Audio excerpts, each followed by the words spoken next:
All right, everybody.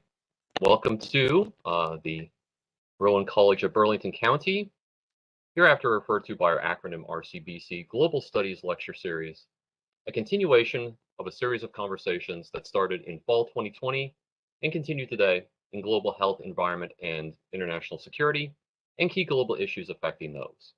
This is partially sponsored by the U.S. Department of Education's Undergraduate International Studies and Foreign Language Grant Program, which is a multi-year grant with our partner institution, Rowan University, along with us, Rowan College, to build global and international studies designations and programs and courses in high-demand languages such as Arabic and Chinese, along with student activities reflecting these initiatives, including the Global Studies Lecture Series. This is, of course, also hosted by RCBC, our larger institution here, a mid-sized community college in Mount Laurel, New Jersey, serving the geographically largest county in New Jersey in the state, with anywhere from 7,000 to 10,000 students each semester. RCBC has one of the most ethnically diverse student bodies in the state and region, with one of the lowest tuition costs as well. We offer a diverse array of degree and certificate programs across numerous academic and workforce-focused disciplines, including our forthcoming Global Studies degree designation. Many students stay for a third year in our innovative 3+1 programs, whereby students can earn a 4-year degree at highly reduced cost. And this is also hopefully an appropriate host institution for such a series on international issues, as RCBC has one of the most diverse student bodies based on major demographic characteristics such as ethnic background and country of origin of students. I'm your host for this event in this series. I'm Brandon Chapman, instructor and department chair of anthropology and sociology at RCBC, and I'm also project director at RCBC for the previously mentioned Department of Education grant. The goal of this lecture series is to bring to our campus and here our virtual WebEx campus top-level scholars, academics, researchers, and industry professionals at all levels of career that are experienced, knowledgeable in global health, environment, and security topics. And to, of course, develop this knowledge and skill in our students at both Rowan University and RCBC, and to have a dynamic conversation about key global issues within these areas, and to give our students such avenues to advance their training in these topics. Look for more of these events in the future, with multiple speakers coming in this semester, fall 21, and also spring of 22. Just for those of you that have been attending this series regularly, there are at least a few of you. The next 2 events coming up through the rest of the fall semester, we have October 15th, the global and Soviet historian Stephen Kotkin, Princeton University, will be joining us. We'll be talking about sort of big global mega trends in political economy. And then on November 11th, we have Aaron Friedberg, also from Princeton. We'll be looking at U.S.-China relations in November during that talk. So please join us for future events as well.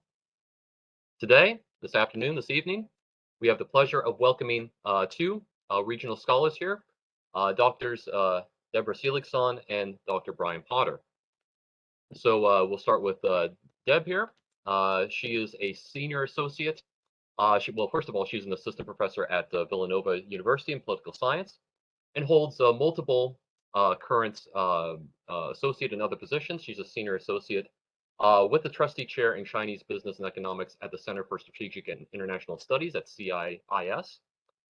She is also a Woodrow Wilson Institute China Fellow and an associate at the Center for the Study of Contemporary China at UPenn, University of Pennsylvania, also in Philadelphia. She has a research interest specifically often around Chinese politics, U.S.-China relations, Chinese environmental policy, and also environmental politics, energy, and public health in China, and also South Asia and India. She is served in government as well.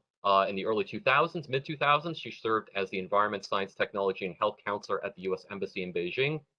And from 2007 to 2012, she served as the Beijing, China-based Principal Advisor to the World Resources Institute's China Energy and Climate Program. So we welcome Deb Seligsohn as one of our speakers here this evening to our talk.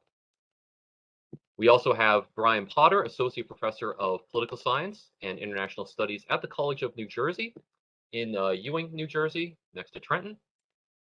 He has a long-time, multi-decade career looking at and researching and publishing about environmental politics and environmental policy, much of that in Latin America. His research interests include the intersection of environmental and economic policy, and his journal publications have appeared in many prestigious journals, including Latin American Perspectives, the Canadian Journal of Political Science, Energy and Development, and environmental politics. He's also worked in government in offices of economic development earlier in his career. And again, he has a long list of contributions of publications dealing with both national environmental issues in other parts of the world and global environment as well. So with that, we sort of a note on format and agenda for the event. We will have each of our guests speak for about 10, 15 or so minutes, perhaps a little more, we'll see, as sort of opening remarks to set the stage and discussion that we can sort of have after that. I believe Deb and Brian have sort of coordinated beforehand, before this talk, to possibly do a little bit of extra discussion after their separate opening remarks. And that would be wonderful. And then we will take audience questions, and along with questions that I've also developed specifically for this talk as well, I think we can have a robust discussion after they give us their sort of overview of climate change, global environmental problems, and ways for us to properly think about that. Just a note here on format 2, I've tried to put you all on mute except our speakers. We've been in those meetings before where unintentionally unmuted folks can distract, so hopefully that won't create much noise during our presentations, but hopefully we'll have a lot more noise from you all when we take questions in our Q&A and discussion session after they speak. So with that, and with the talk and event here titled Environmental Problems, Climate Change, and International Security, I'd like to welcome Drs. Deb Seligsohn and Brian Potter to Rowan College. And I believe that Deb is going to be going first if we have our order correct. So Deb, you can go ahead and take the floor and take it away. Sure. Thank you so much. And I'm always particularly thrilled to speak to a group that is being encouraged to study Mandarin Chinese. That was my #1 goal when I went to college, and it has definitely given me an interesting life and career, including living in China for 18 years. So I encourage all of you to, in your skills acquisition, to learn a language, learn a hard language, and have fun with it. So today I'm going to talk about the global climate crisis. And I think you guys all know there is a crisis, but the urgency of the task has really become much clearer in the last few years. The truth is that the modeling used to make us think that we had more time. And that's for 2 different reasons. One is that we actually are emitting more CO2 and other climate gases than some of the models expected us to. But the second reason is that for any given amount of CO2, we're discovering it's going to cause more damage than we thought. And this first came into sharp relief in the 1.5 degree report that the Intergovernmental Panel on Climate Change, which is this big group of about 1,000 scientists that get together to figure out the state of the art on climate science, came out with 2 years ago, this 1.5 degree report saying, so the countries of the world had agreed in 2009 we would try to hold warming within 2 degrees. But some countries were like, we're not sure that 2 degrees is such a good idea. So as part of the Paris Agreement in 2015, they said, we would like a report on what happens if it's 1.5. Got a report. It was pretty scary. And it made a lot of people feel that 2 degrees was no longer going to be a reasonable limit. By the way, these are Celsius numbers, not Fahrenheit. And then this year, just a couple of weeks ago, we got the 6th assessment. The IPCC has been working on these assessments since 1988. This is the 6th round. And again, it came out with much clearer sort of information on the immediacy of the problem, the urgency, and how little time we have. So just a few quick pictures of what they found. So I think a lot of you have probably seen these pictures of global warming. and how rapidly it's been growing. So on the left, you can see between 1850 and 2020, it's this sharp rise up. And if we stretch that period out, you can see that most of that rise is actually since about 1955. So we are on a trajectory directly up. And the other thing to realize is when we talk about 1.5 degrees or 2 degrees, we're already at 1.1. Right? We're already most of the way there. And so, because this is above the average of the last 10,000 years, not above today's when we talk about those numbers. So we've already done a lot of this warming. I think you guys are all experiencing that in your daily lives. So what did they find in this latest report, the sixth assessment? These are just a few of their summary slides. So if you look, our CO2 concentration is now at the highest in 2 million years, sea level rising for the fastest in 3,000 years. Our Arctic ice is the lowest in 1,000 years. And glacial retreat is unprecedented in at least 2,000 years. So all of that's about floods. Then we can look at, all these other impacts: extreme heat, heavy rainfall, drought, fires, the ocean acidifying, which will destroy all of the shellfish and stuff in the ocean. So a lot of severe impacts of climate change. And I feel like many of you know the impacts, you experienced them. You saw the crazy heat wave in the Northwest this summer. You see the fact that fires in California actually created unhealthy air in Philadelphia. We're all seeing this today. One thing you might not realize is that now extreme heat is the #1 cause of environmental related deaths in the United States. Climate change is here, it's now, and we have very few years to actually address it. So this report put out a bunch of scenarios. So if we really, really control our emissions, we're on this blue line. And if we pretty much don't do anything, we're on this dark red line. And then they had a bunch of scenarios in between. And I think what's important to realize is that, we're here, and any of these scenarios include quite a bit more warming. If we absolutely control everything, we're still going to get up above 1.5 and edging toward 2. And if we don't do everything in our power, if we even do a low scenario, we're still getting very, very close to 2 degrees. And if we do sort of intermediate, we're way above 2 degrees in your lifetimes. And so basically, we need to be doing a whole lot more right now. And a lot of this action has to happen before 2030 if we're going to be able to turn the ship around without just so much more damage than we have right now, and recognizing that we're dealing with a world where we're experiencing this damage every day.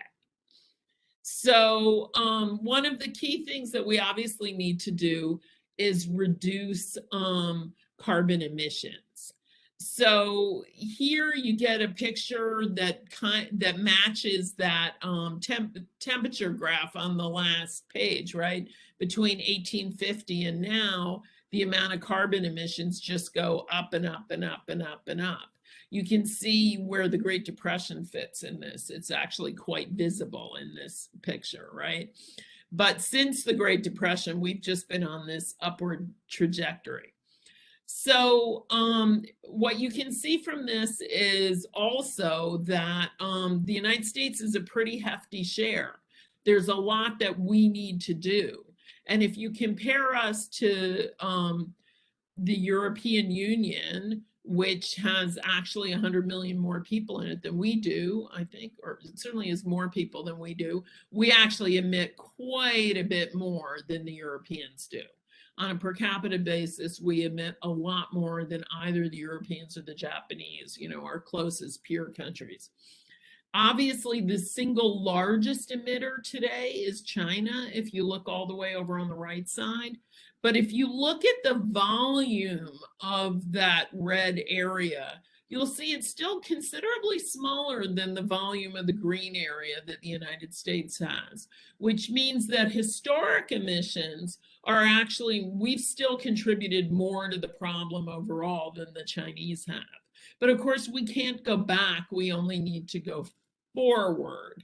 But it's important to realize that in terms of how much effort each country should make, we talk about total numbers, but we also need to think about per capita numbers, where the Chinese are now a little above the Europeans. So they have quite a bit to do, but we're way above the Europeans. And so we have a big responsibility. But the Chinese will, of course, also talk about historic emissions, like we didn't get us into that problem. But of course, we can't erase what happened in the past. And so we're dealing with this problem that's a true public goods problem, meaning that we all need to work on it together, that either we all solve the problem or none of us solve the problem. We can't simply decide to take care of it for ourselves, as we can with many sort of traditional air pollutants. Most air pollutants travel, some of them travel 25 miles, some of them travel 100 miles, but they typically don't travel around the globe. A few do, but not mostly. So we can actually solve our own problems. We can clean our rivers, we can clean up local air pollution, but climate change isn't like that. We actually all have to work on it together, and we all sink or swim together. That leads to a problem called the tragedy of the commons, where people are like, well, if he's not taking care of it, I'm not going to take care of it either. And that's a big problem. It's one we face on many international relations issues, especially when it comes to climate change and other environmental issues, but you can also think about it with global public health prevention, that we all need to prevent viruses from getting hold anywhere to be able to protect ourselves anywhere, because as we now all deeply understand, these things move around the globe quite quickly. So this is the challenge we face, that we need to work collectively to solve it, and therefore we need an international process. So the way we do that is through our international institutions, and the institution for addressing climate change is the UN Framework Convention on Climate Change, which, oh, sorry, there's a missing 9 there. It should be, oh, no. I now see what I wrote. Sorry about that. So it was agreed to in 1992, and 191 countries are parties to the convention. So it is a major agreement of all of the countries of the world, basically all of the major ones, plus most smaller countries as well. And it based its initial agreement on information from this IPCC that I was just talking about, this panel that does the science, but it's where we come together to agree on what we're going to do. There have been annual negotiations for decades. There's a whole history of different agreements, but let's focus on the Paris Agreement, because that's the basis for what we're working on now. So that was agreed to in 2015. And the key thing about the Paris Agreement is that each country agrees to deliver something called nationally determined contributions, which are what their plan is for reducing climate gases, but they can do it in any way they want. You may have heard about arguments over cap and trade, or carbon tax, or command and control, or Build Back Better in the United States, where we have an investment strategy in clean energy. Countries can do whatever. The Europeans have a carbon trading system. The Chinese have a small one, but they really mostly rely on government-directed targets given to companies and localities. They can do it in whatever way suits themselves, and they, in a bottom-up process, they then report these contributions to the UNFCCC, this Climate Change Framework Convention. And that was agreed to at Paris. Everybody made their first commitments. But there was also an agreement in Paris, not only to get this 1.5-degree report written that I just mentioned, but to have everybody review progress every 5 years to calculate, are people doing enough? And the answer is no, they're not doing enough. And so that the job of coming to a better solution is going to happen in Glasgow next month. So that's the big meeting. It should have happened a year ago, but COVID, right? So everything gets delayed. Unfortunately, the climate didn't really get delayed, as we saw from last summer's experience, not just here, but floods in Germany and in China. I mean, it is global. So, but they need to raise their 5-year commitments, and they're going to need to be raised significantly because the current commitments don't even add up to keeping within 2 degrees. It's more like 3 or more. So it's deeply worrying. I do want to point out, though, that actually in the past, we have successful environmental treaties where we've been able to get over this tragedy of the commons and work together. The most famous being the Montreal Protocol, which protects the ozone layer, right? So that's eliminating ozone depleting gases like freons and HFCs and HCFCs. And we've made significant progress on that one.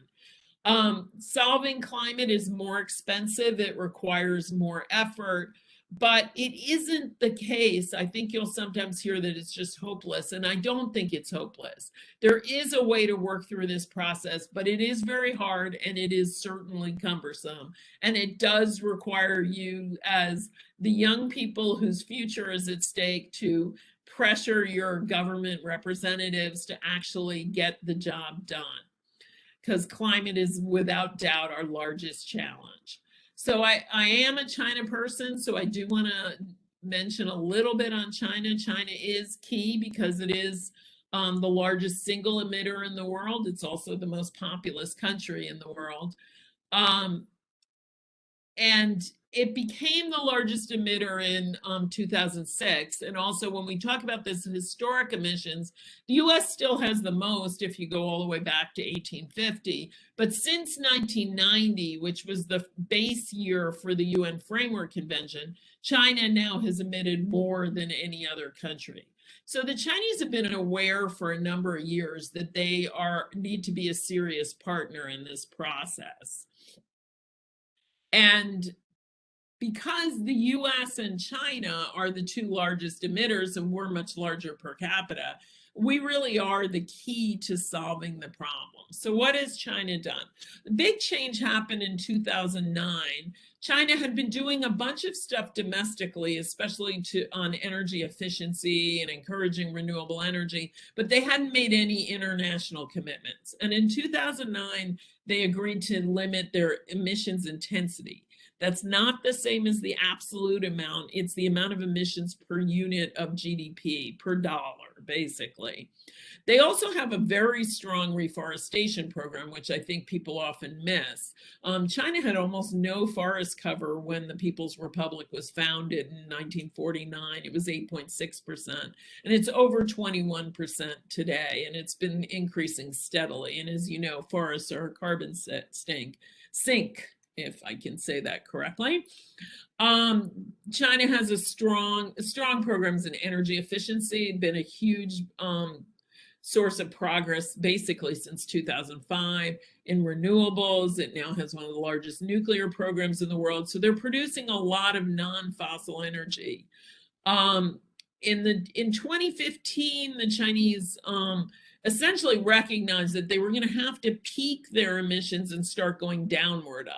The thing about an emissions intensity target is it still lets you increase rather than decrease. It's just about slowing the increase. So the current commitment that the Chinese have is to peak before 2030 and to achieve carbon neutrality by 2060. And when that goal, the 2060 goal, was announced about a year ago, that was a big surprise. Nobody had expected the Chinese to do that. So they have been coming out with new goals. The big question is whether they can't do more before 2030 in particular. The 14th 5-year plan, which started in March, has goals that are pretty comfortable for the Chinese to meet. And I think a lot of people think they could stretch and peak a bit earlier, certainly earlier than 2030, and as soon as possible after 2025, I think. They also just announced at the UN General Assembly last week that they would no longer sell coal-fired power plants overseas. So this has been a big concern. And I, for one, am hoping at the Glasgow meeting that they'll talk about stopping building coal-fired power plants domestically, because there's still a bunch on the drawing board, and that would be the next obvious thing to do. So can China do more? Absolutely. Will it? I think the number one variable is, does the US do something? So the US has announced all kinds of commitments. President Biden has a carbon neutrality commitment. In our system, unless there's legislation to back that up, those words are meaningless. When the Chinese announce a target, their local officials are enforced to actually meet it. In the United States, if it's not actually enacted into law, nobody's going to do anything. So the big question is, do we actually back it up? And I would say the Chinese are watching that very closely, because we're going into Glasgow very similarly to how we went into Copenhagen in 2009, shortly after President Obama came into office. Again, with big plans, but no legislation passed. And as you probably know, during the entire Obama administration, no climate legislation was passed. So I think not just China, but most countries around the world are looking to see the US actually back up our words with serious commitments that aren't so easy for future presidents to simply renege on, as happens if we don't have legislation. So the bottom line is, we don't have much time to act. This is another image from that IPCC report. As you can see, red color means that the temperature is increasing. Blue would mean it's decreasing. There used to be spots of blue when they ran these scenarios. Not anymore. We're heading toward increasing everywhere in the world. So we don't have a lot of time, and this is pretty serious. Thanks so much, and I look forward to the discussion.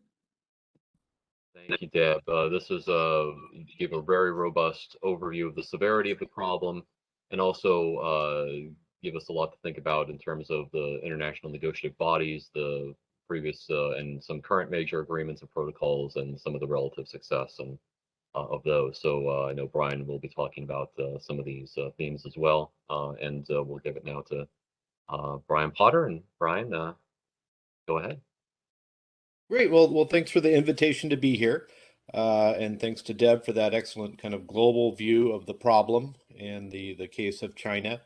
What I'm going to do is talk a little bit. I'm going to start off with the global picture, and then talk about how countries fit into that, and look at what different countries have done. So more of a comparative politics perspective on countries' actions towards climate change, and maybe try to explain why different countries have taken stronger or weaker measures.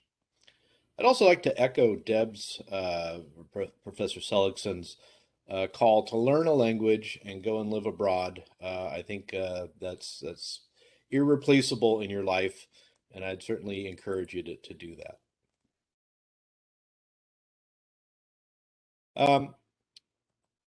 So as was mentioned, climate change is a public goods problem. You could also frame it as climate stability is what we want, what we would like to go back to, or at least top off at. And by a public goods problem in economics, we mean two things. It's non-rival in consumption, and it's very hard to exclude others from it. And this is an important point because it makes it different than how we treat a lot of private goods in the economy.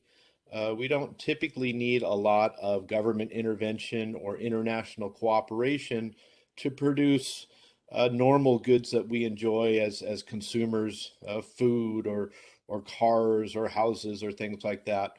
And environmental goods are a little bit different. There's two categories. One would be natural resources, which tend to run out because we overuse them, and the others would be public goods, such as a stable climate or clean air, where we need to contribute to that good.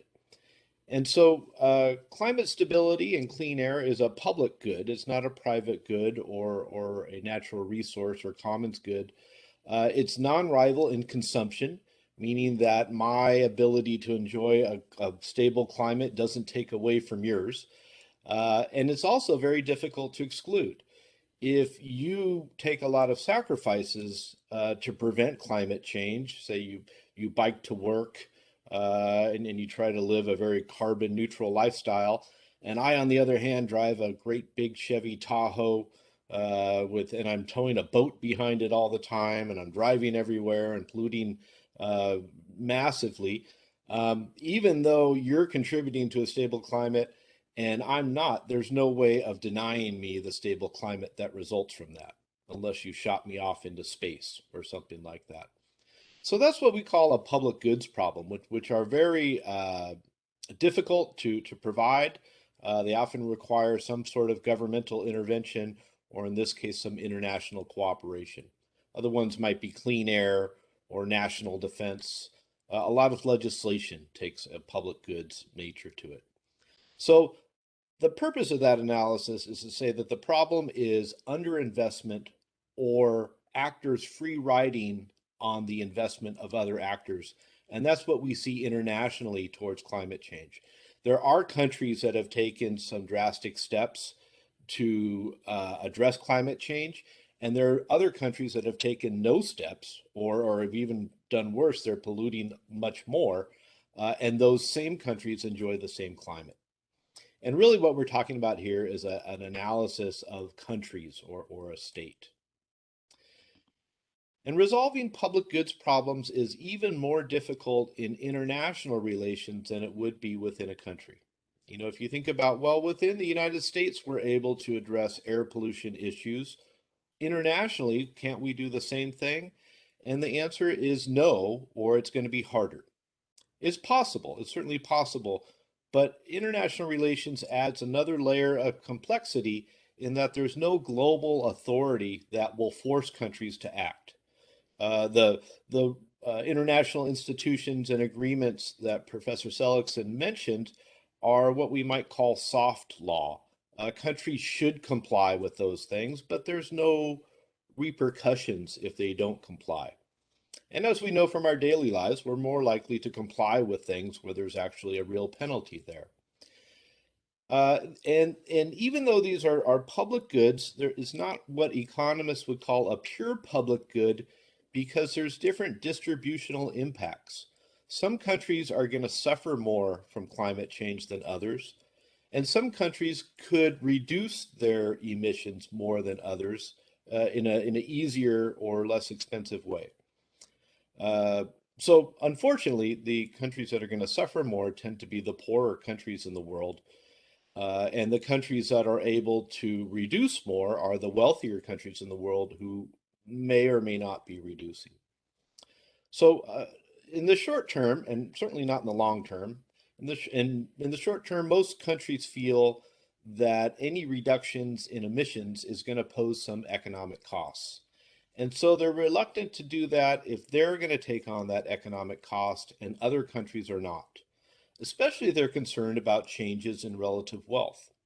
So within kind of national security discussions, there's concern about the rise of China, right? And if you could think about the US and China arguing about climate change, they're arguing about who's going to contribute more, but also with an eye towards how is that going to affect economic growth in both countries, which will then in turn affect their military power and their influence around the world.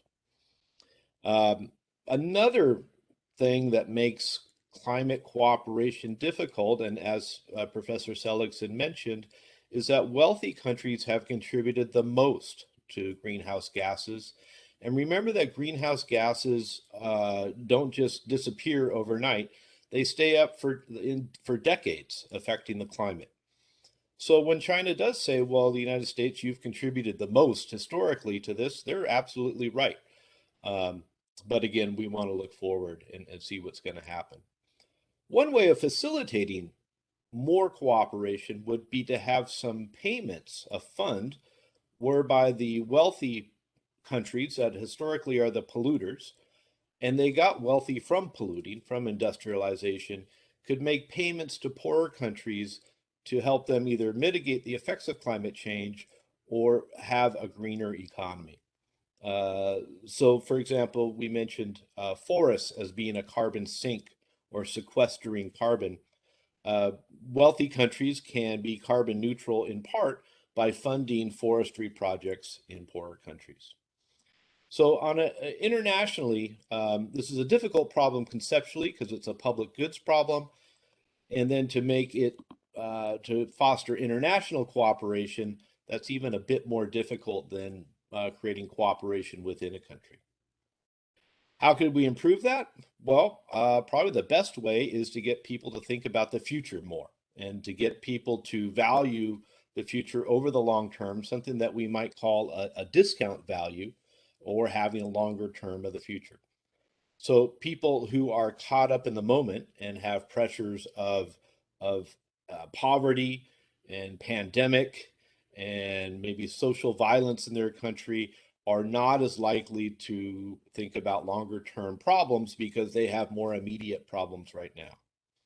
Another way, and as Professor Seligsohn mentioned, would be to have some binding rules or norms, such as the UN Framework Convention on Climate Change and the various rules that come out of the conferences of the parties, and to have those more binding, meaning states have to do them or face some sort of penalty if they don't. Sometimes international cooperation comes from a sense of a common community. There's a lot of cooperation within Europe, a lot of cooperation between Europe and the United States. And for better or for worse, there's a sense of common identities that helps cooperation. That's not necessary, but that is one thing that helps out. Two other things that might help out with global cooperation, which is where we're getting to with this analysis of different countries. One would be what we call hegemonic leadership. If there was one great power in the world that could provide by example and also by its resources, leadership on the climate issue, that might help other countries fall in line. And indeed, that would be the United States, that right now we're at a critical time. We've made commitments, but we haven't been very successful in committing further and meeting our commitments. So we could do a lot better on that. Not saying the rest of the world would fall in line, but if we don't provide leadership, probably the rest of the world is not going to make those cuts that they need to make. And finally, in the lack of a hegemonic leadership, maybe if just a lot of the most powerful countries in the world got together, a privileged group of countries, they could provide some leadership on climate issues. So the Paris agreements were supposed to prevent the temperature from rising by 2 degrees Celsius. There was also a plan for aid to poorer countries that I mentioned in the previous slide. And each country is supposed to have they do have their own nationally defined contribution, what they feel they can cut by a certain time and in a certain way, and they submit a figure about how much emissions they're going to cut and a plan for how they're going to do that. And those pledges started in 2015. And those pledges should be progressively ambitious, right? So what you pledged in 2015, when you come up with your new numbers in 2020, those should be less than what you said in 2015. I should phrase that a little bit better. Your amount of pollution should be less, progressively less. So as you go through history, you should cut more and more and more. And those are reported every 5 years to the Secretariat. In fact, we have even better research on that. We don't have to wait 5 years. We have studies of what countries are doing. But an important part of this is there's no enforcement mechanism or penalty for noncompliance. And therein lies the rub. So some countries will act more than others, and some countries have acted more than others. And these are a set of factors that would predict who's going to make more cuts in greenhouse gas emissions. And that should be GHG, not GHC. So one thing that does reduce emissions, and in part this is why the US has reduced emissions, is just economic change without any political action at all. We do drive more efficient cars. In part, that's because of mileage standards. But there's also a lot of other things in the US economy that result in less energy usage. We don't drive big, large steel cars anymore. We use steel less. Our purchases are more for small technology items, not large, heavy manufactured items. So our economy has shifted in some ways without any leadership to being more green. Our economy also has a high level of innovation, new technology to make efficiency improvements. And certainly if you're looking at the auto sector, we're looking at electrical vehicles and the great improvements in batteries that make that possible. That's all very important for the future for stabilizing the climate. But some other things that make countries different would be wealth. Wealthier countries have a longer vision of the future because they don't have to worry about more immediate concerns. So we would expect, if we compared different countries, that the wealthier countries should be able to make greater cuts in emissions.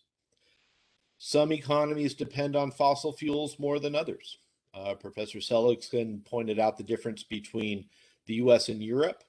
Europe is less fossil fuel dependent, although there is a good amount of dependence on natural gas, which is a fossil fuel or seen as a bridge fuel. But people in Europe live closer to their work. They use public transportation or drive smaller cars. It's a less energy intensive region, and there's other forms of generating energy besides fossil fuels. And that's not just for wealthy countries. Costa Rica generates 99% of its electricity from renewable sources. So it's a choice that countries can make. It's not something that's cut in stone. But the countries that do depend on fossil fuels are going to have to try harder to make these cuts. Certainly global financing would help poorer countries make cuts, and we're really behind in that. The wealthier countries are being fairly stingy in their contributions.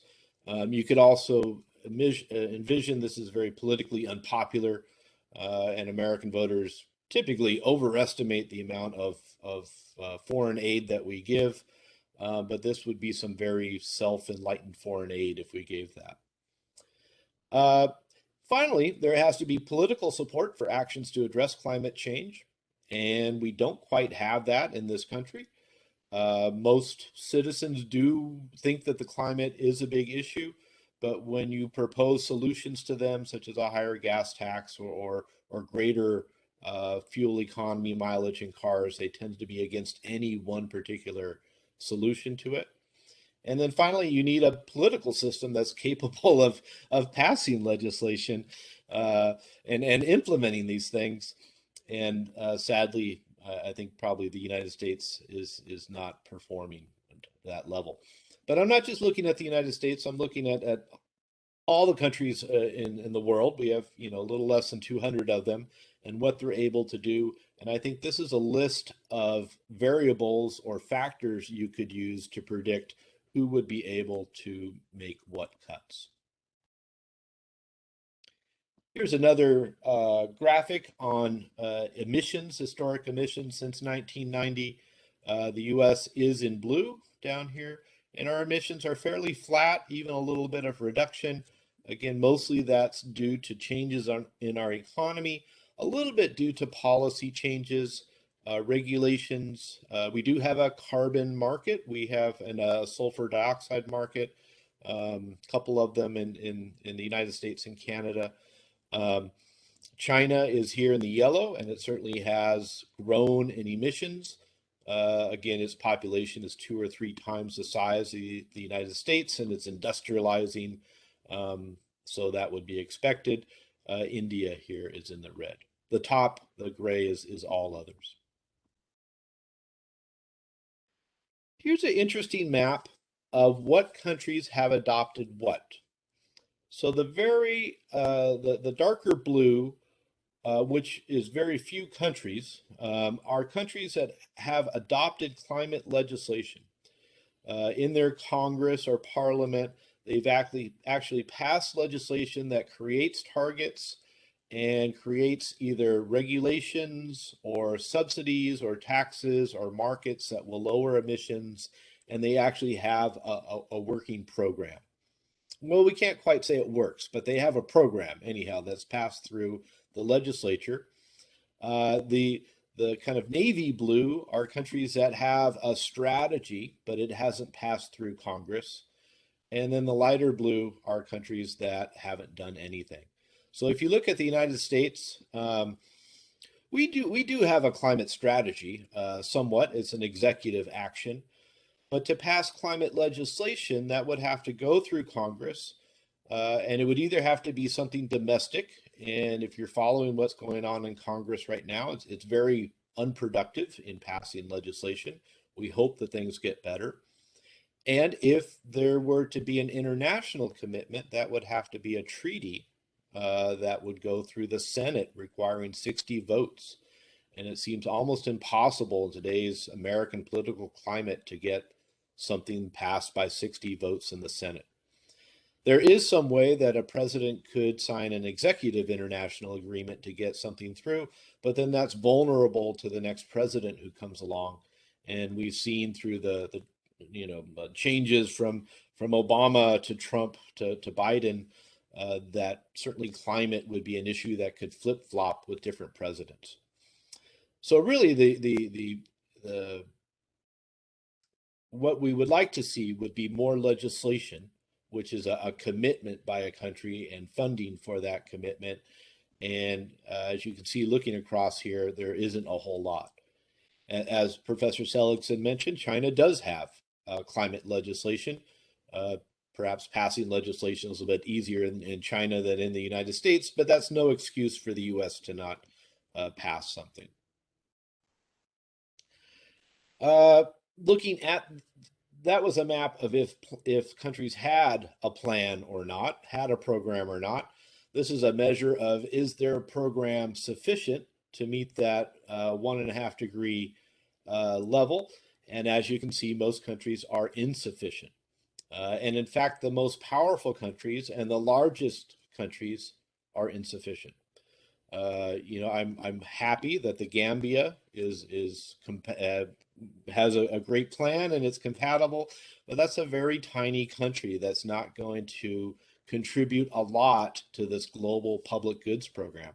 What you really need are countries like the United States and Japan and China and Russia, certainly the Saudis when it comes to oil production, contributing more. And most of those countries are simply not stepping up to the plate and doing what they need to do. So it's one thing to have a plan. It's another thing to have a plan that's going to actually meet those goals where you're going to cut your share of global emissions to address that global problem. And things so far look fairly pessimistic. Although I should mention that there's been some improvements. The US, Germany, other EU countries really have improved a little bit, or at least have made promises to improve. This is a table of changes in countries' nationally defined contributions over the last 5 years. Remember, this is part of the Paris climate change commitment, where countries decide how much they're going to cut. There are a handful of countries that did submit a stronger commitment. They are going to cut less. There's some that proposed it but haven't actually implemented the legislation to do that. And then a lot that did not increase their targets at all. So the Paris Agreement was supposed to have progressively more cuts. And the story on that is mixed. Some countries are doing it more, some are not changing very much.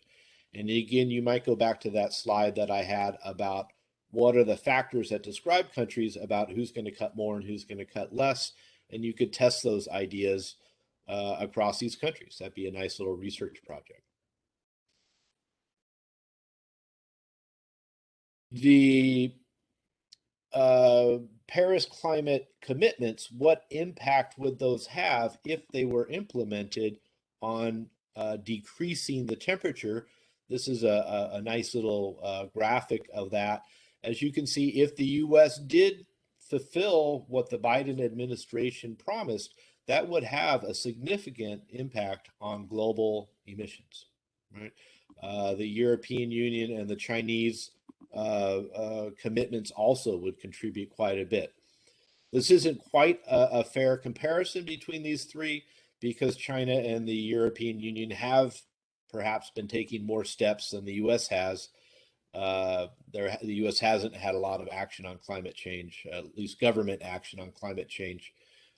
So in some ways, this great impact that we have is making up for lost opportunities of previous years.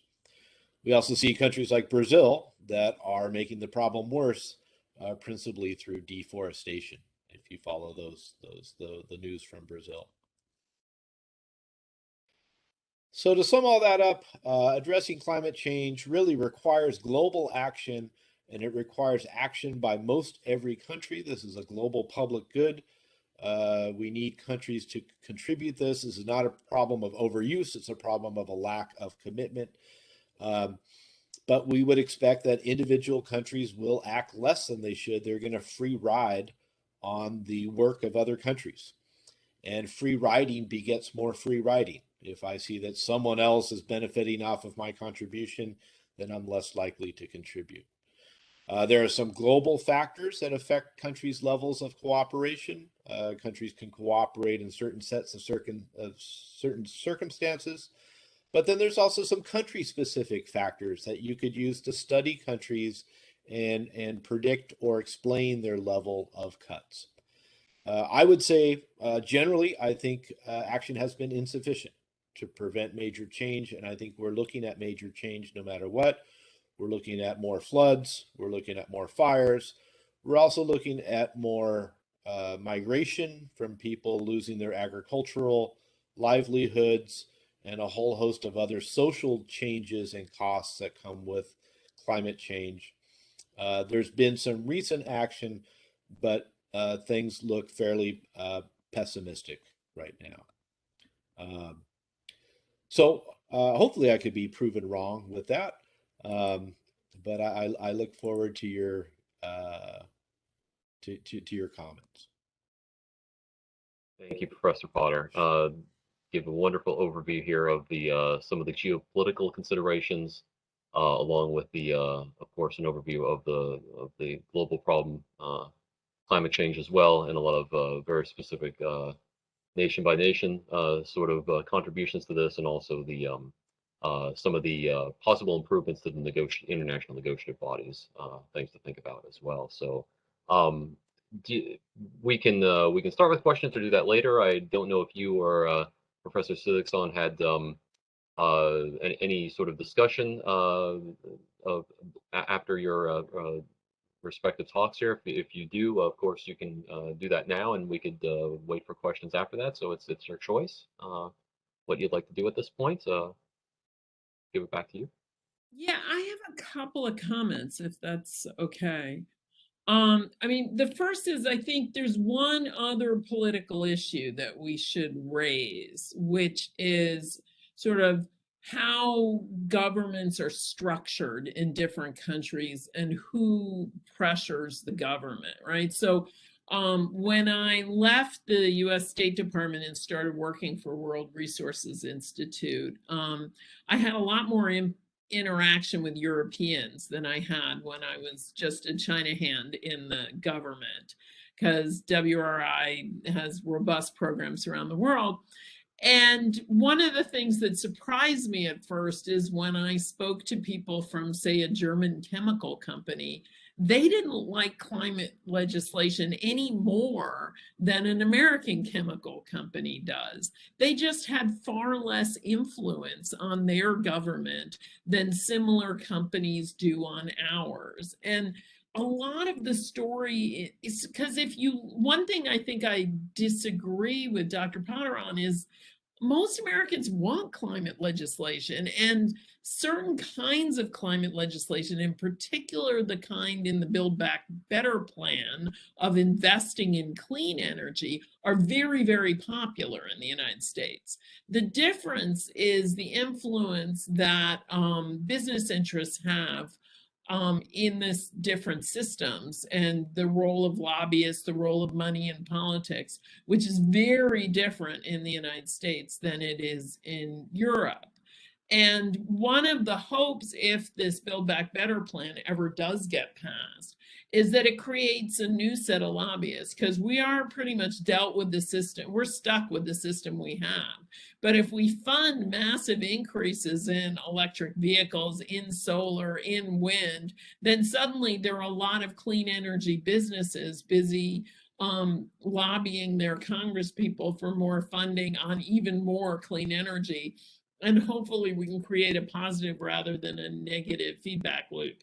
The other thing I wanted to point out is I wouldn't be as pessimistic about that map of countries that have legislation. My sort of quick back of the envelope eyeball is that they cover more than 50% of global emissions.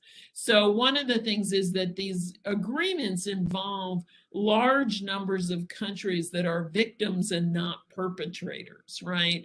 And so all of Africa, except for a few oil producers, those small island nations, in terms of number of countries, there are many more countries that are experiencing climate change while not contributing all that much to it.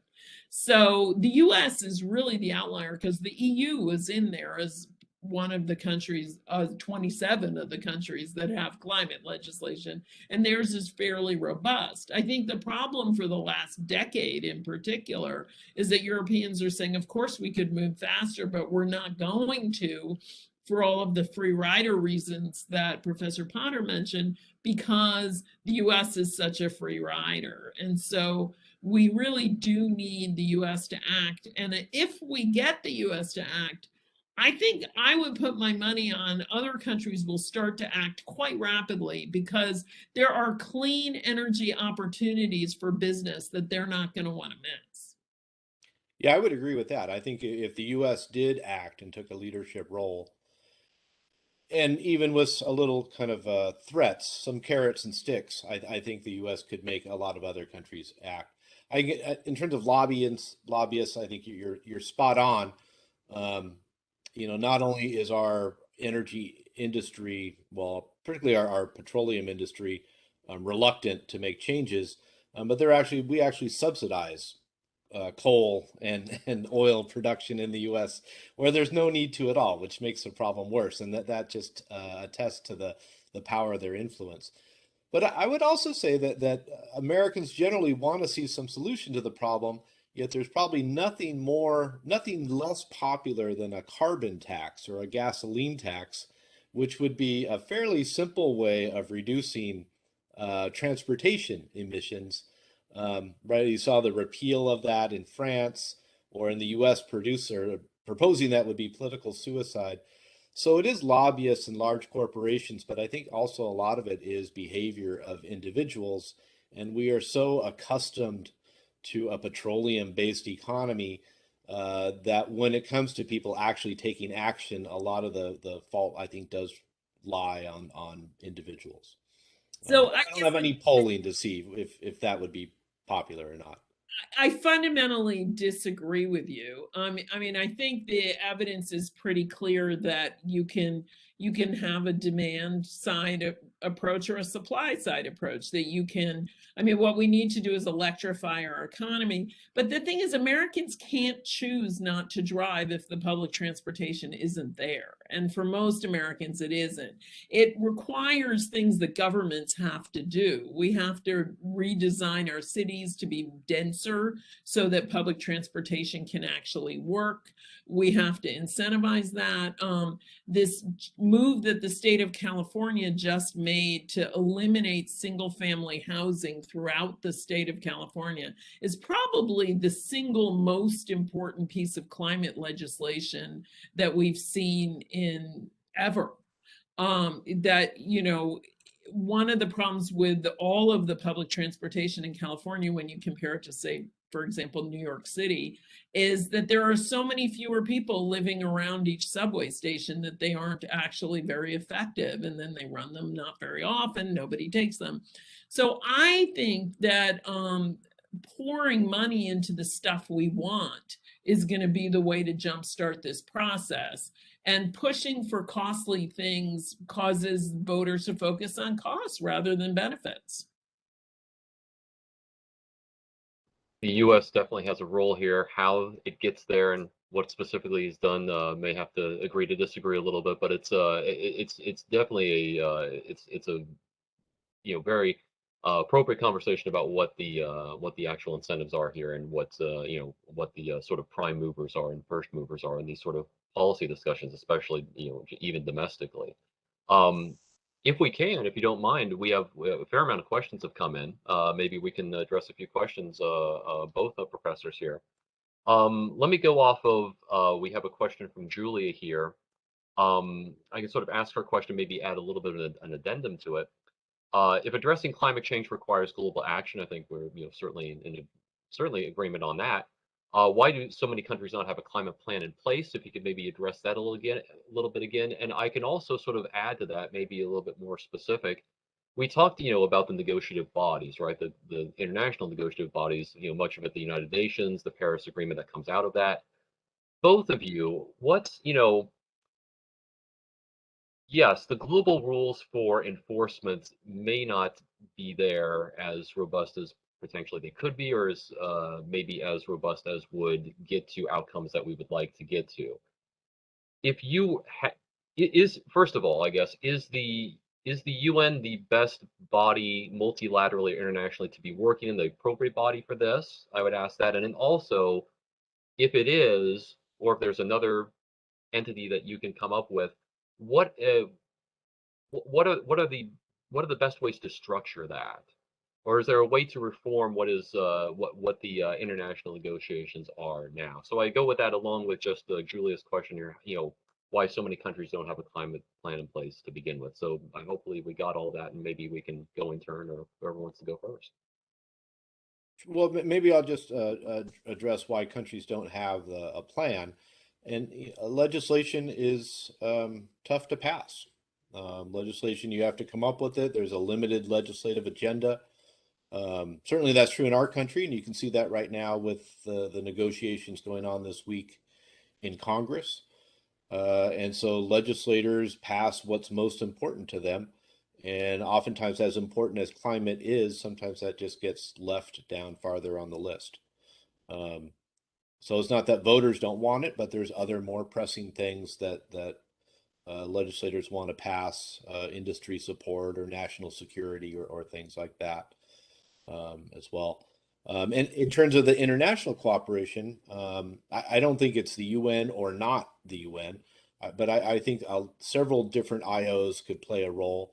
And a lot of these are nominally under the United Nations. So if you think about the World Trade Organization, there have been proposals about reflecting the use of carbon in trade and taxing something like that, and that might be one proposal. But that's not a substitute for the UN FCC action and the Conference of the Parties.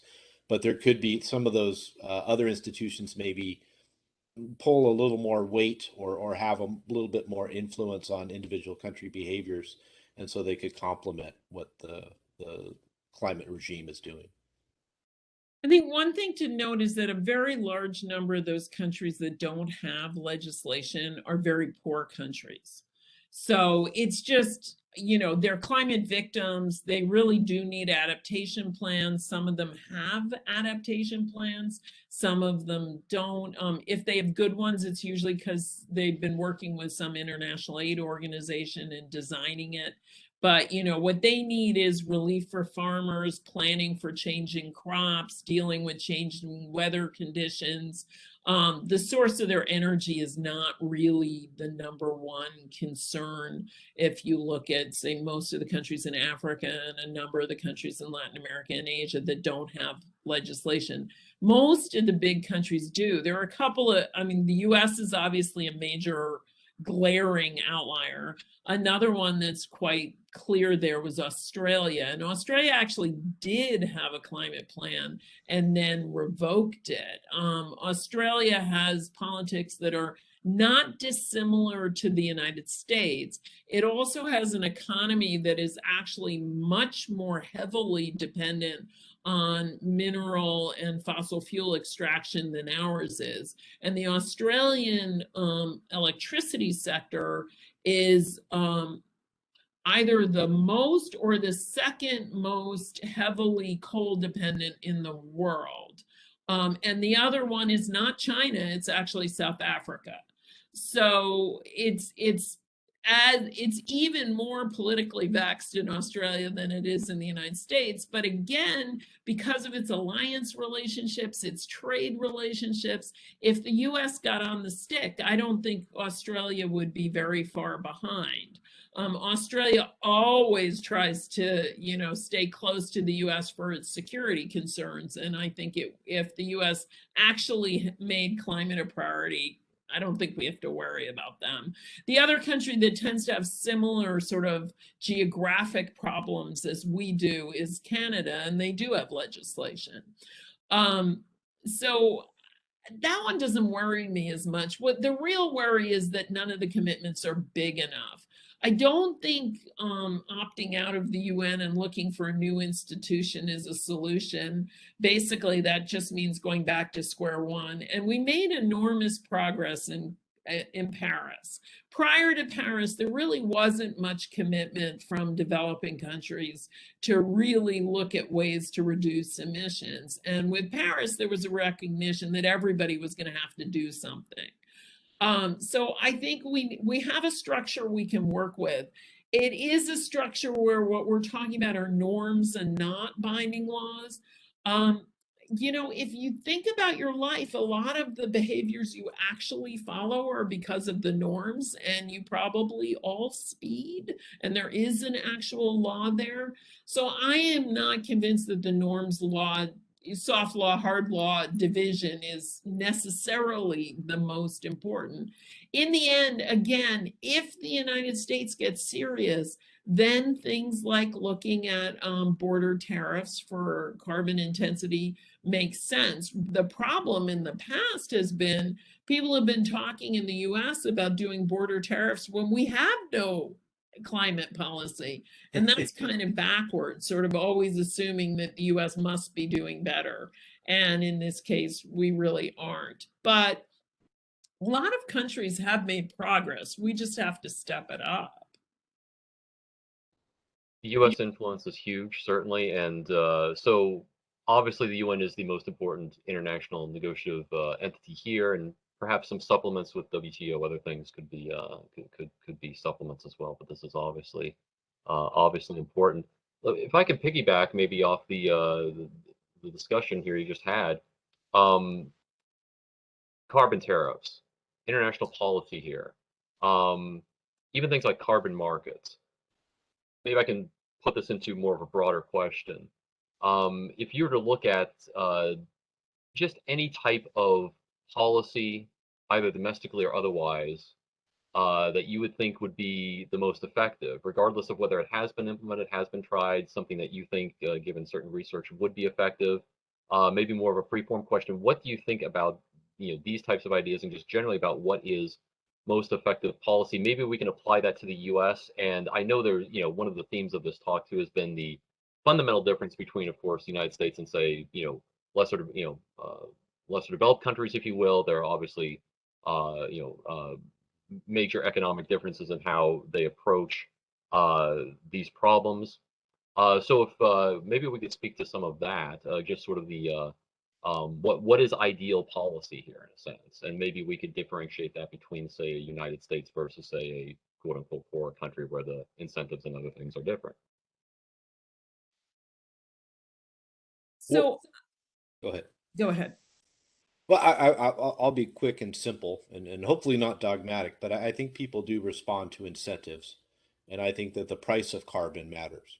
And right now, I think it's woefully underpriced. The estimated social cost of carbon is somewhere north of $100 a ton, right? And right now it's trading at 20 something dollars a ton. We actually have a market in Chicago that trades it. So I think as long, and our carbon again is not only underpriced, it's actually subsidized.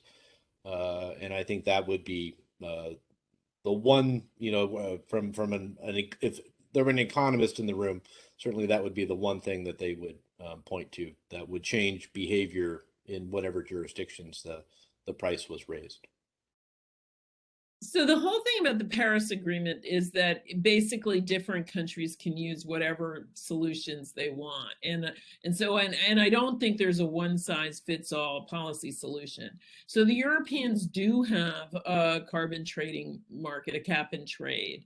But the thing is, even when you have a cap and trade, that isn't going to be everything. So the Europeans also have the equivalent of CAFE standards, right, which is actually a government set limit that sets how high efficiency has to be on vehicles. They also have regulations for building energy efficiency that mandate performance for buildings. So I think people overstate the importance of the economist's favorite tools in the outcomes that we see. The last time the US actually had real climate legislation on the table back in 2010, it was a bill called Waxman-Markey, and the World Resources Institute calculated the contribution of different policies within it to expected reductions. And the cap and trade portion of that bill was only 25% of the total reductions, even though it was always called a cap and trade bill. And the rest of it was essentially command and control. It was setting those CAFE standards for vehicles, very important in the US because we drive a lot, building standards, industry standards, all this kind of stuff. I think standards in particular are underappreciated as an important tool, and it's been the primary tool in China. Chinese coal-fired power plants are a problem. They're less of a problem per plant than US coal-fired power plants because they're much more efficient. So setting efficiency standards, performance standards, building standards, I mean, it's very difficult to measure emissions from buildings. So setting clear requirements on what kinds of insulation you need to use, what kinds of equipment you need to use, turns out to be much easier to enforce. So part of it is that it varies a lot. And for the United States, we need to do a lot that's about planning, that's about rethinking how our cities are structured, how our transportation is structured. And that kind of planning doesn't really come from sort of individuals making decisions when they go to the pump. It really requires government behavior. So I would say it varies a lot, and there are many tools, but the economists' favorite tools don't tend to be the ones that sell politically. And we need to, in the United States, our other big policy that we have are renewable energy portfolio targets, simply forcing power companies to produce more renewables. Not the cheapest solution. No economist loves it, but the voters do. And whatever the voters will agree to, I'm for. Speaking, sort of going off this, I can go to a couple audience questions here, maybe put them together. Kind of similar. Jocelyn and Kyle here near the start of the chat. Speaking of performance standards and standards for what businesses do and also what consumers will be purchasing, Jocelyn asks here, within the US, I've seen tax breaks incentives proposed to consumers who do things to help the climate, such as installing solar panels and these sorts of things, sort of individual consumer standards. She asked, do other countries offer things like this to aid in getting more people to, on board to help with the current climate problem? Certainly yes. Maybe we could talk a little bit about that. Kyle also asks, brings in the electric car sort of thing. How much does that actually make a contribution at the sort of individual consumer level? Not sure if that's a more difficult question to answer, but maybe talk about consumer, standards for what can be consumed in the economy. I think that sort of extends sort of the discussion we just had, and maybe the importance of that. How much does individual consumer behavior here affect these larger problems? So the tax breaks for solar panels in California, New Jersey, Germany, and Spain created the global solar market.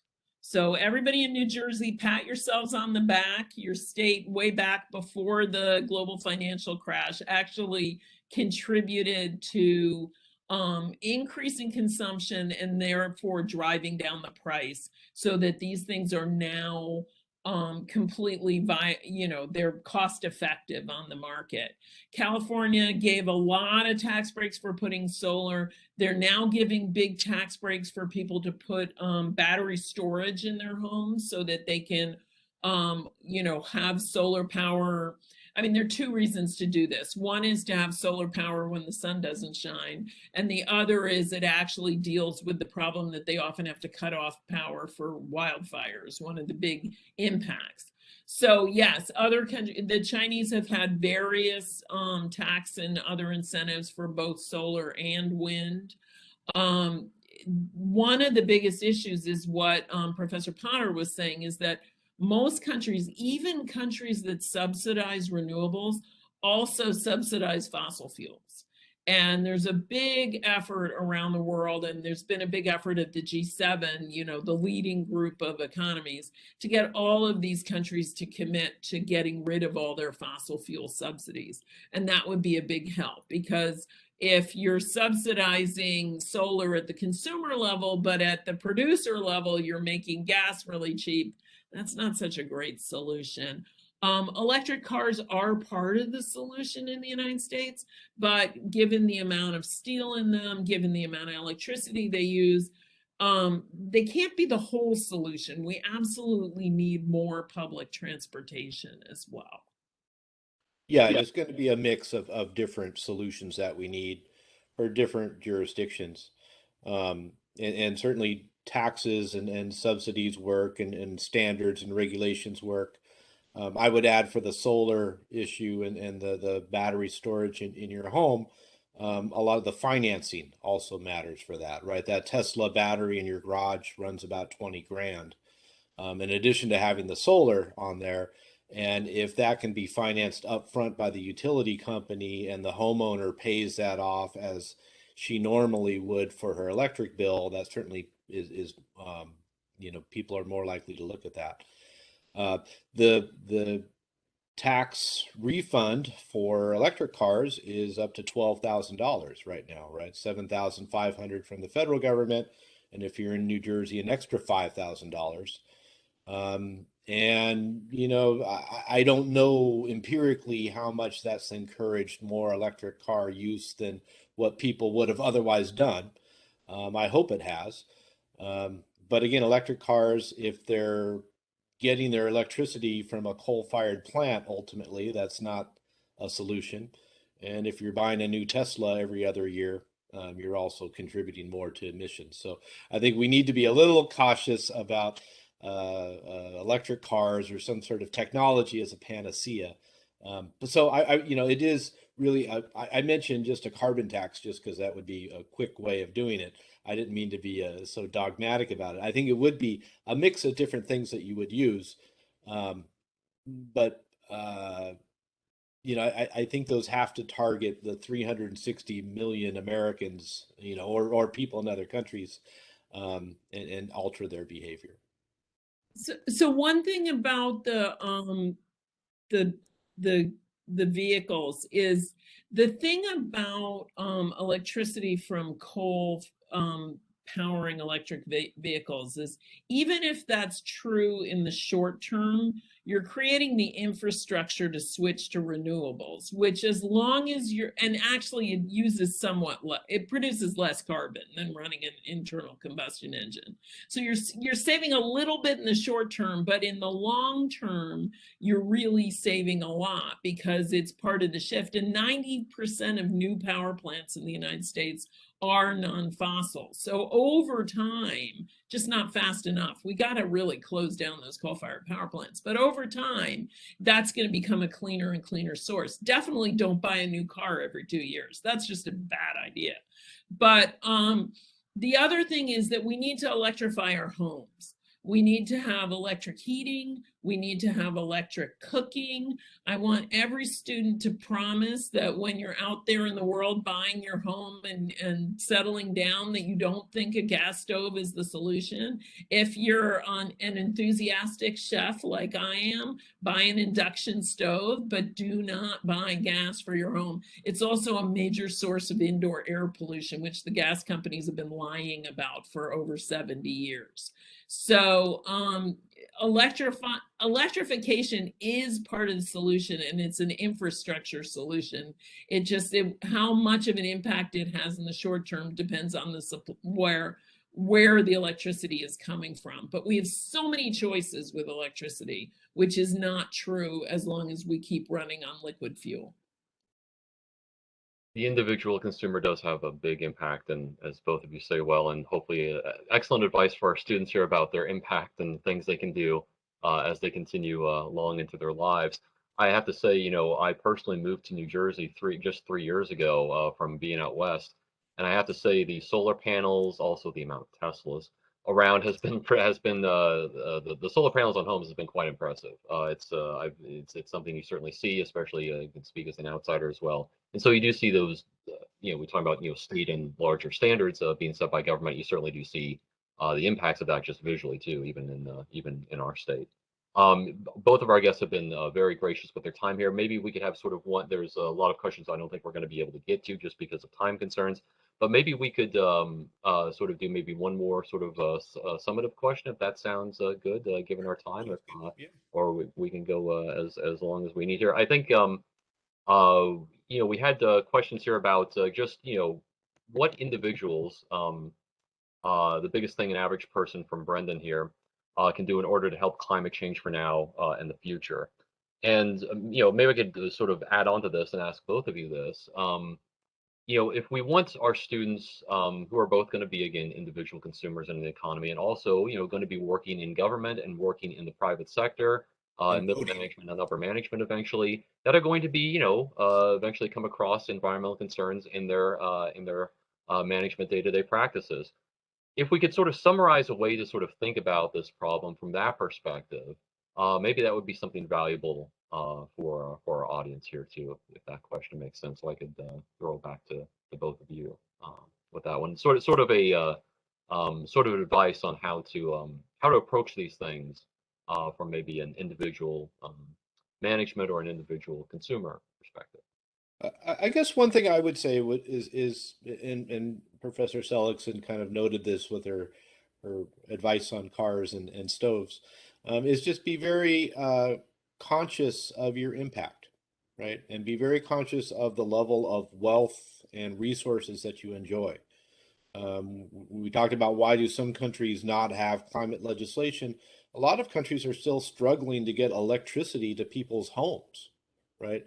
So we live in a pretty a great opulence and wealth, and we have the ability to make cuts, and we should be the ones leading and making those cuts. And you need to do that in your daily activities. And if you do have a position in government and who you vote for and in your discussions with people, because we did put the most emissions up there historically, I think, as we both showed. And we have a greater capacity to make a difference than somebody living in rural Guatemala who's still not on the electric grid. So just remember your place in the world and be very conscious about what you consume. I'm going to give you the political science answer. You're going to influence this way more politically than through your personal choices. Make good personal choices, but vote on this issue, call your congresspeople, go to demonstrations. The real thing is, do people, as Professor Potter talked about earlier, it's whether people in Congress actually think this is a priority issue that they actually need to legislate on. And if they think it's like, yeah, you want it, but it's maybe your seventh priority, they're just never going to get to it. So, this would be an excellent week to call your congressional representative and your senator and say, if you believe in it, that you really want to see the Build Back Better plan pass, because that's the climate plan that's on the table right now.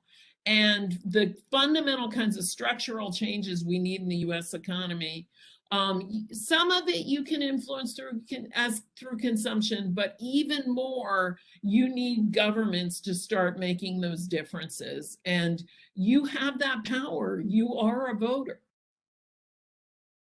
Do we have time for one more question, maybe, Sure. for both of you? Would that be okay? Yeah, absolutely. We had Nick and Maria both sort of bring in smaller not necessarily smaller countries, but again, just the issue of lesser economically developed nations and their roles in this. Maybe we could tie this to, again, what I think Professor Potter had given an idea earlier about what the role of the larger nations helping the situation with smaller nations and less economically developed nations can be. We talked about, obviously there's long history of USAID and of course international development, all that sort of stuff, but beyond, maybe that or even beyond that. I know Professor Potter talked about, increases in direct funding, that sort of thing, I believe. What are ways that the United States and other EU, China, Australia, others can assist in smaller and lesser economically developed nations where, again, the priorities aren't necessarily there because there are more basic priorities that need to be met, and also just the lack of finances sometimes to be able to implement some of these things initially. You get the big push going, if you will. I'll give that to Well, both of you again. in some ways, the lack of development provides a lot of opportunity. These things that we want to reshape in our society, we can shape from the ground up in other societies. Instead of making a shift, we can alter their direction of sustainable resource use. And so I think there's a lot of opportunity for that. And that could be through official government aid. But as a country, we give more in private philanthropic aid than we do in government aid. And so a lot of NGOs can contribute to that as well too. So voting, absolutely vote and vote the right way, but you can also get involved in a non-governmental organization that's helping either in the US or helping out developing countries. And that's also another democratic input that makes a big impact. So at Copenhagen, which was in 2009, the rich countries agreed to give, I believe the number was $100 billion a year in aid to developing countries. And some of that would be for transitioning to greener energy. A lot of it would actually be for dealing with adaptation, dealing with the impacts of climate. I mean, the thing is, most countries, including ours, have to rebuild a lot of infrastructure, whether it's because of sea level rise or changes in flooding and mudslides or change or melting of tundra, or depends where you are, what it is. But there's enormous amount of infrastructure change that needs to happen. There's industries that are going to need to transition. Agriculture is going to need massive help to adapt to changing climate. People are going to need homes that are able to withstand these greater rainstorms that we're all experiencing and greater heat. So for most poor developing nations, the big focus is on getting some adaptation assistance to them. Most of the poor developing nations also want this money to be in a green climate fund where they have a role in how the money is spent, rather than the USAID type model where the US comes in and basically tells the recipient country what to ask for in the agreement. It's always an agreement, but the US is like, this is what we have to offer. Now, please agree that that's what you want. So, and a lot of that money stays with consultants, frankly, rather than actually being spent in country.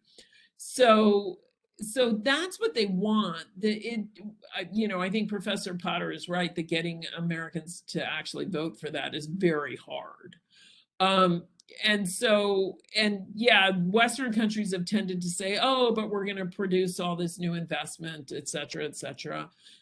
Most of that goes to either middle income developing countries, some of the wealthier ones, some of the ones with more resources.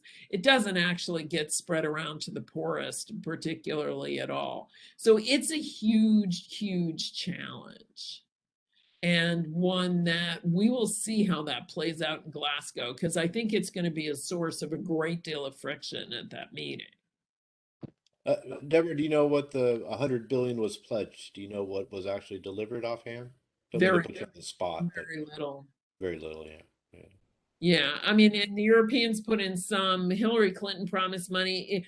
Our money was supposed to come from the cap and trade bill, because when you sell those permits, you get money. But we had no cap and trade bill. And if we ever do have a cap and trade, it will probably be a cap, trade, and dividend, where all of the income goes directly back to poor people to offset the higher cost of energy. So there's no obvious mechanism for the US to generate a great deal of money in assistance. There are a few countries in the world, the Scandinavians and the Dutch, that really give a lot of international assistance. Most countries' voters don't really love international assistance.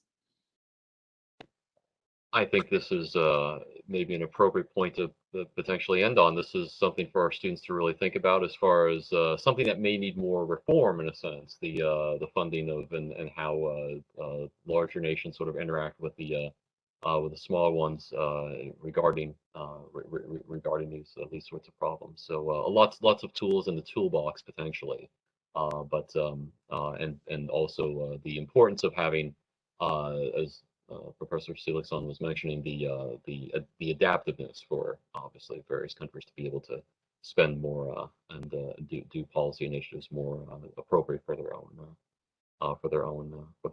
constituencies and their own nations.